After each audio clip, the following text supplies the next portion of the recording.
reciente libro que publicó es el tercero, ¿no? Se llama Eitingon, las operaciones secretas están en México, y es la biografía de un espía que hasta hace muy poco tiempo estaba desconocido, incluso en la Unión Soviética. Se conocía muy poco de él y unos 4 o 5 años para acá se empezó a descubrir al interior de Rusia, ¿no? Eitingon se le conoce medianamente porque fue el autor intelectual del asesinato de León Trotsky en México. Lo que me propuse hacer con este libro fue contar parte de ese crimen, que se ha investigado bastante. Hay buenas referencias, buenos textos que hablan sobre el asesinato de León Trotsky en el país a mediados de los años 40, pero la contribución que hace mi texto es que lo cuenta desde la perspectiva de los soviéticos, debido a que se abrieron archivos, personajes importantes que dirigieron el operativo para matarlo, empezaron a publicar afuera de la Unión Soviética sus versiones, y ahora se tiene casi un mapa completo de cómo se operó desde Moscú, cuando Stalin da la orden, cómo se vino trabajando el asunto en la Guerra Civil Española, en París, en Estados Unidos, para concretar una serie de actividades que culminaron con la muerte de Trotsky. Los 3 libros tienen mucha relación, primero porque casi son espías, no tanto los alemanes. La mafia actúa como espía para infiltrar al gobierno mexicano cuando quiere crear casinos en Acapulco, y ahora esto es netamente sobre los servicios de inteligencia de los soviéticos. Aparte de esa coincidencia, también tienen como primer plano la Segunda Guerra Mundial y los años 40 en México. Y esto sucede porque desgraciadamente la investigación de este periodo de los años 40 en adelante, sucede que en México existe muy poca investigación de ese periodo de la historia.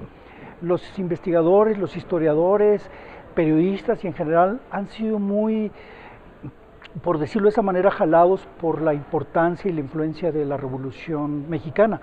Entonces existe un gran trabajo de investigación histórica sobre el periodo de la Revolución, y los años posteriores, 40 y tantos, 50, 60 incluso, están muy desconocidos. A mí me tocó conocer documentos desclasificados de los archivos de Estados Unidos sobre ese periodo, y a partir de eso, hace cuenta que me hice experto en los años 40 en adelante, 45, 50, que es donde ocurren todas estas historias. Cuando me propuse escribir el libro, me propuse escribirlo desde la perspectiva de tratar de ser muy objetivo sobre su figura. Me puse a investigar mucho cuestiones personales de él. Sí, más allá de lo que hizo, también cuestiones personales. Por lo siguiente, quería tener un perfil de quién era Leónidas Eitingon, y además plasmar esos caracteres de su perfil para que la gente que lea el libro, los lectores que lean el libro, lo puedan entender. Yo no quise juzgarlo ni tomar partido, yo pongo los hechos, y lo que me gustaría es que los lectores tomaran sus conclusiones. Si lo juzgamos a posteriori, vamos a decir que él es un asesino porque estuvo orquestando, él era el espía que se encargaba de organizar el asesinato de los enemigos de Stalin en el extranjero. Mató a enemigos de Stalin en España, en Suiza, intentó en Turquía, en México y otras partes del mundo. Él era un espía de muy alto nivel, que le decían la espada vengadora de Stalin. Pero había que entender la época, los momentos que se vivía y qué representaba la utopía de la Unión Soviética. Y eso hace más complejo quererlo juzgar desde una perspectiva simplista. Entonces, lo que yo intenté hacer es alejarme de la personalidad, contar la historia y que los lectores lo juzguen. Caridad es la madre de el hombre que termina asesinando a Trotsky, Ramón Mercader. Caridad era una mujer rica que había nacido en Cuba, de una familia española, que en Cuba habían hecho mucho dinero.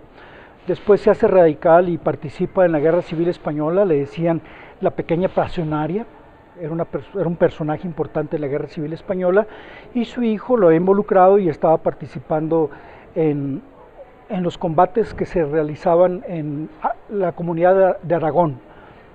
En ese momento Caridad se hace en la Guerra Civil Española se hace amante de Leónidas, y cuando Leónidas los involucra en los planes para asesinar a Trotsky, como Ramón es el hijo de su amante, siempre lo protege. De hecho, Ramón Mercader nunca fue considerado para participar directamente en el crimen.